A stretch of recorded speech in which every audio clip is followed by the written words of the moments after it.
kids, for my students at Milton High School, I wanted to introduce you to, first of all, Napoleon, and second of all, Curdy Cakes in the flesh.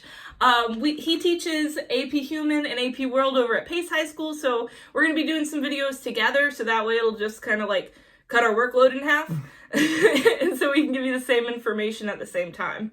Yeah, and so for my Pace High School students, this is Sarah. She teaches at Milton High School. She teaches AP World and AP Human Geography. So we're going to be coming to you guys with some updates over the next couple of days, just letting you know what to expect for the AP exam, and kind of what to anticipate for planning for the AP exam as well. So this year's exam is going to be open note, open book, whatever resources you want to have available to you. However, you cannot collaborate with anyone else. It does have to be an individual effort for your written response. So no teachers, no friends, no parents, no siblings, none of that. If you are caught plagiarizing, then your AP exam score is going to be canceled, as well as any AP exam scores you have from the past, as well as you won't be able to take any more AP exams in the future. So don't do it.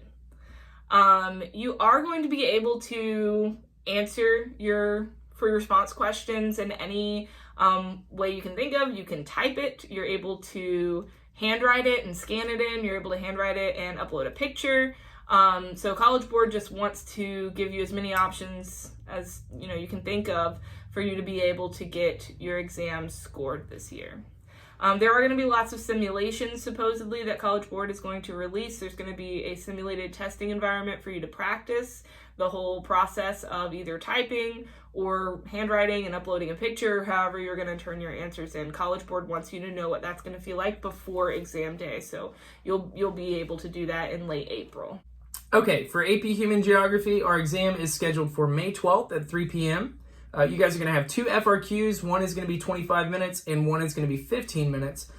So we can assume that the one with 25 minutes is going to have more parts than the one with 15 minutes. It'll be just like the FRQs we practice in class, other than maybe a different number of actual responses for identify and explain.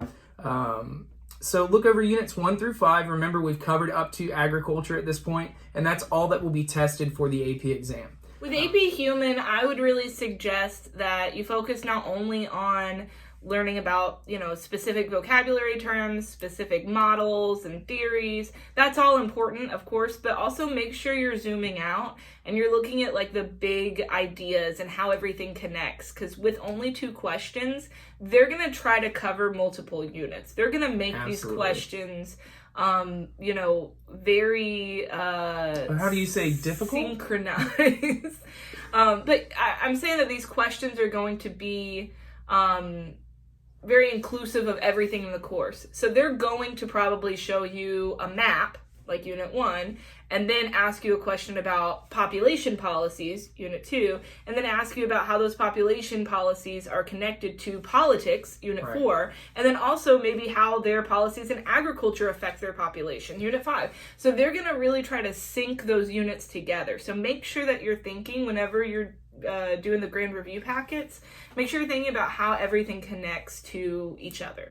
So next we have the AP World exam. That's going to be May 21st at 1 p.m. and it's going to be 1 DBQ. That's your response for the AP exam, is just 1 DBQ. So 45 minutes and 5 documents, not 7, that you'll be expected to do a lot of the same things that we did with the 7 document DBQs. So if you want to go ahead and go through the rubric. So they've released a brand new rubric just for this 2020 exam for AP World. So I want to go over that really quick, and I'll type this up and put it into Teams for you guys, of course, as well. But just so you know, the point system for the DBQ this year is pretty much the same. They've just added a bunch of additional opportunities for you to get points. So the rubric this year is out of 10 points. Your first point is thesis. Always having a thesis at the beginning. Your second point is contextualization, setting up your context. Points 3, 4, and 5 are for utilizing the documents. So you get 1 point just for showing you understood the documents. 1 point for using 2 documents towards an argument. And then another point if you use 4 documents towards an argument. There are 2 available points for EBD, so you can actually include 2 outside pieces of evidence. If you're employing them towards an argument, then you'll get 2 points for that. and there are 2 sourcing points. So 2 different documents. If you explain why they say what they say, then you can get 2 points for that. The 10th point is complexity, which we've talked about in class. That's the unicorn point that nobody really gets, like, ever. So there's nothing really special you can do to prepare for that point.